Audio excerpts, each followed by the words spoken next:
Hi, welcome to Dr. Frank's Finance World. I am Dr. Frank, the bank, where I teach you something about finance and hopefully you can bank or make some money on it in the future. We've gone through how to collect information now. In order to sort of look deeper at companies out there, many times though, you break apart the company by products or segments that they actually compete in out there. The idea basically being, and you'll see this on a future video as well we have as part of this series, we use the segment data to find competitors that are more directly related to it in that regard. And we look at their valuations because certain segments might be more valuable, if you will, to Wall Street out there. And it also helps to figure out where the firm is growing and where it is not growing. So subscribe if you like what you see. Notifications, I think, are important in these basic sections where we have 8, 9, 10 different videos out there. So when the new ones come online, it'll tell you it's there. Look for links in the notes and websites you can go to, and then check out our drfranksfinanceworld.com, where we have a bookstore link to all the books in Amazon that we go over during these videos. So basically, to break it into the product and segments is not as easy as you think. They don't typically go out there and say, here's what we do, unless, of course, you go to the company website. But you can look at the products and different segments that they have. Many firms have 2 or 3 or 4 or more. They also may have it broken down by geographic.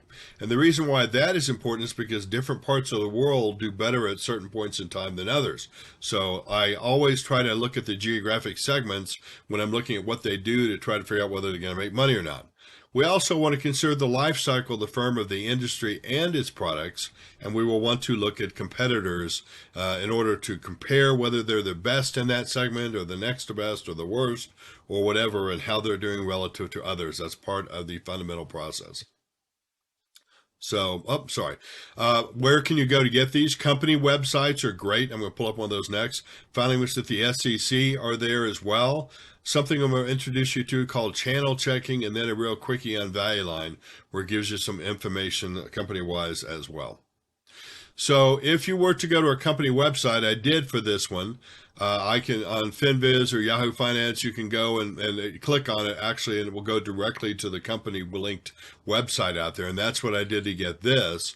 And I won't tell you the name of the company, but this is what it looks like on their main page by the time I get to the investor relations. That's where you're going to find most of this information. But at any rate, this one had the different products that they had, the markets that they compete in, any innovation and so forth they have.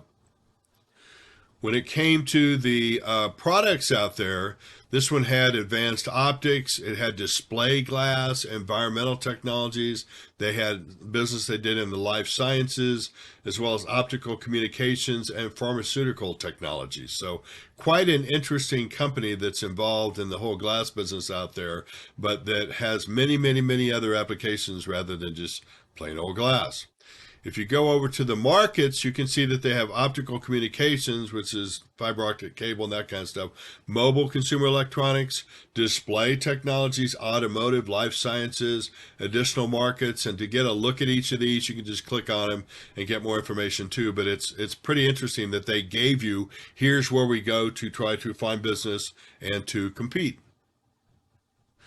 If you want to go to SEC filings, it is a requirement for companies to pull out information on their different segments if it happens to represent 10% of their revenue or more.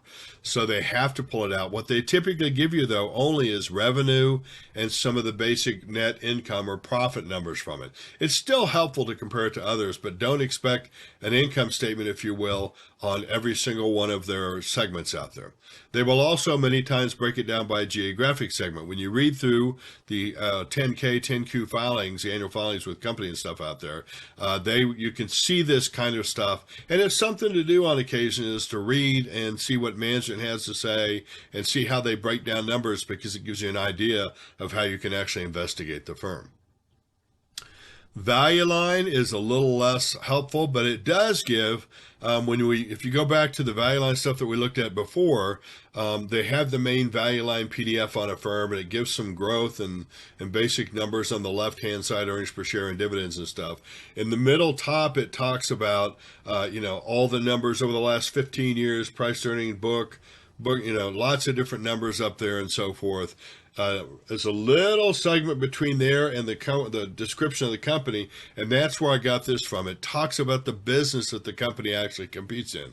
In this case, they operate a chain of 2,300 retail building supply home improvement warehouse stores across the U.S. and in Canada and Mexico. So now you know they have two other markets they do business in. They acquired somebody in first of '06 or whatever. The average store size was so big, plus a garden center. They stock about 35,000 items. This is the interesting part, as I saw it anyway, which was in product lines that include building materials, lumber, floor wall, plumbing, heating, electrical, paint and furniture, seasonal and specialty, as well as hardware and tools. So now you know kind of where they get their money from, and you can see what's profitable for them or what is not. Anyway, another one that is very fascinating to me, I only learned about it maybe 12 years ago. When we went to a student managed investment competition up in Dayton, Ohio, there was a company called Cleveland Research out there. And what Cleveland Research did is they went in depth on certain companies, including the home industry out there that we were just talking about. And they looked at all kinds of things. They looked at who sold them stuff and how the sales were going to the company. And then they looked at how the company sold it to other people, and they tried to see both from an input and from an output standpoint how it was doing. And that's more helpful than you think. Believe it or not, you can actually go out and do your own type research in the sense that, let's say this company is a Walmart or whomever out there. You can go, and when you go to the parking lots, especially this time of year, and this is recorded in the Christmas time of year, I go in and see are their parking lots full or are they empty? Are people taking stuff out in bags or not?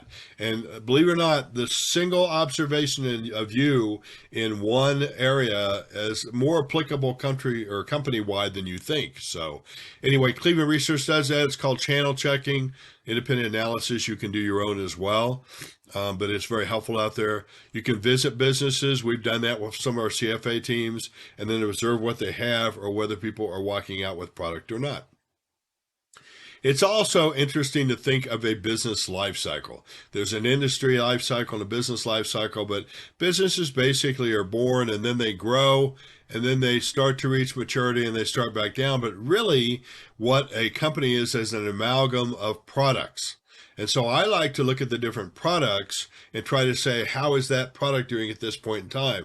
You know, a technology company that sells computers or cell phones or whatever out there, you can figure out which part of their business is a service as opposed to a product, and whether they're selling more in unit volume. That was always really important. The best investor I've known in my lifetime was a guy named Peter Lynch, and he really brought Fidelity Magellan to be, well, Magellan Fund to be what it is, and Fidelity to be the company that it is. He's very successful with great returns, up to and beating what Warren Buffett did. But one thing he said is he was not always so interested in revenue as in unit volume, because that will tell you whether they're selling more or selling fewer at a higher price, which would indicate more strain in the future and so forth. But they become profitable for a while, and as they start to have competition, the profitability starts to narrow or start down. When they have maturity, the profits drop. You're going to be guessing what the profits are going to do on companies when you're doing fundamental analysis. So it's good to see whether they're generating cash, whether you think that the products they have are becoming long in the tooth, becoming more mature, and therefore will be less profitable, and how much of their sales it makes up. So you as the investigator will be actually looking at some of this stuff. And it's important when you're trying to develop pro formas for firms, which is where we're actually going to do the root analysis of intrinsic value. So the books I would look at, it's a great book by this guy named Ades called Managing Corporate Life Cycles. It makes you think about companies and products differently. The research I want to look at today looks at corporate life cycles and that kind of stuff too. And see if it'll let me out of here. There it is. If I come over here, we can see that, stand by. Here it is.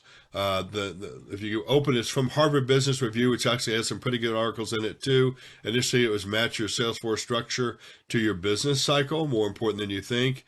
It says basically the organization and goals of a Salesforce have to change as businesses start up, grow, mature, and decline, those same life cycles we were talking about. So think about your firm in that regard too, the type of products they have, whether they need salespeople or not, whether they need more or not, whether they're ramping up as new products come out, and so forth. So I thought that was pretty interesting research. In the end, from a strategy tip, I'd say learn everything you can about the products and the geography and their fit in the industry. Are they the best? Are they the worst? Are they somewhere in between? Because that's going to roll into valuation too. And then this information will be critical to forming estimates of future performance. Don't forget to send me emails and your comments and suggestions. We're working on Ask Dr. Frank, a new area, a world that you can look at too. Has some pretty interesting questions. And then next we'll be looking at competitors and management to get a better picture of the world that the firm is competing in. Appreciate your time. Have a nice day, and we'll catch you later. Bye-bye.